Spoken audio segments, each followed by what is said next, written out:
और ईरान से एक बड़ी खबर सामने आ रही है। ईरान के राष्ट्रपति इब्राहिम रईसी ने इजरायल को धमकी दी है, बहुत बड़ी धमकी। वो अपने ब्रिगेडियर जनरल सईद रजी मौसावी की मौत का बदला इजरायल से हर कीमत पर लेगा, जरूर लेगा। ये महाधमकी सामने आई है। यहां तक कि ईरान के विदेश मंत्री हुसैन अमीर ने दो टूक कहा कि अब तेल अवीव की उल्टी गिनती शुरू हो गई है। जानकारी आप तक पहुंचा दें कि ईरान के दावों के मुताबिक ब्रिगेडियर जनरल सईद रजी मौसावी को सीरिया के दमिश्क में इजरायल ने मार डाला है। ईरान का दावा है कि ब्रिगेडियर जनरल मौसावी को मारने के लिए इजरायल ने उन पर 3 मिसाइलें यहां पर दागी थी।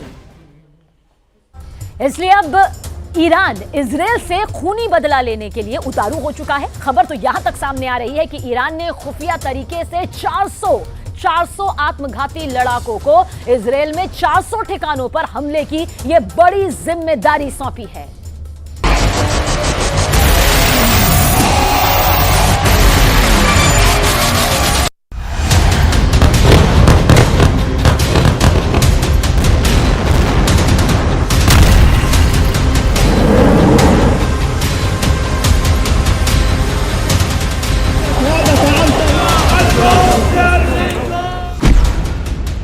इजराइल के अंत की उल्टी गिनती शुरू। अगर दुनिया सोच रही है कि 41 किलोमीटर लंबी और 10 किलोमीटर चौड़ी गाजा पट्टी में ही जंग चल रही है, तो ये बहुत बड़ा भ्रम है। अब पूरे मिडिल ईस्ट से लेकर पश्चिमी एशिया तक भयंकर बारूदी धमाके शुरू हो चुके हैं। इजराइल गाजा से लेकर लेबनान तक और लेबनान से लेकर सीरिया तक 6 फ्रंट पर जंग करने का दावा कर रहा है, जबकि हमास, हिजबुल्लाह और अब ईरान दावा कर रहे हैं कि उनके लड़ाके इजराइल से तब तक जंग करेंगे जब तक कि इजराइल का वजूद खत्म नहीं हो जाता। यहूदी देश इजराइल से नफरत का आलम यह हो चुका है कि अब इजराइल पर 400 से ज्यादा आत्मघाती हमले करने की तैयारी अकेले ईरान ही कर रहा है। ईरान ऐसा क्यों कर रहा है, इसे जरा समझ लीजिए। ईरान के दावों के मुताबिक इस्लामिक रिवॉल्यूशनरी गार्ड कॉर्प्स के ब्रिगेडियर जनरल सैयद रजी मौसावी को इजराइल ने सीरिया में मार डाला है। दावों के मुताबिक मौसावी को हवाई हमले में इजराइल ने मारा है। इधर मिडिल ईस्ट से जुड़े जानकारों के मुताबिक ईरान के ब्रिगेडियर जनरल सैयद रजी मौसावा के मारे जाने से पूरे मिडिल ईस्ट और पश्चिम एशिया में बहुत बड़ी जंग शुरू होने वाली है। ब्रिगेडियर जनरल की मौत, ईरान का बारूदी बदला। ईरान के राष्ट्रपति इब्राहिम रईसी ने साफ कहा कि सीरिया में हवाई हमले में ब्रिगेडियर जनरल रजी मौसावी को मारने के लिए इजराइल को भारी कीमत चुकानी पड़ेगी। ईरानी राष्ट्रपति ने साफ कहा, बिना कोई शक के ये कार्रवाई क्षेत्र में कब्जा करने वाले ज़ायोनी शासन यानी इजराइल की हताशा, असहायता और अक्षमता का एक और संकेत है।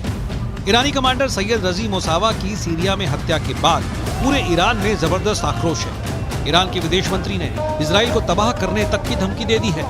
मौसावी की हत्या को लेकर ईरान में जगह जगह प्रदर्शन हो रहा है। इजरायली स्ट्राइक से भड़के ईरान ने अब बदले की योजना बनाई है।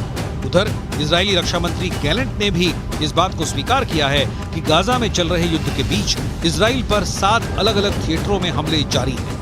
हालांकि उन्होंने 6 फ्रंट पर जोरदार पलटवार का दावा भी किया है।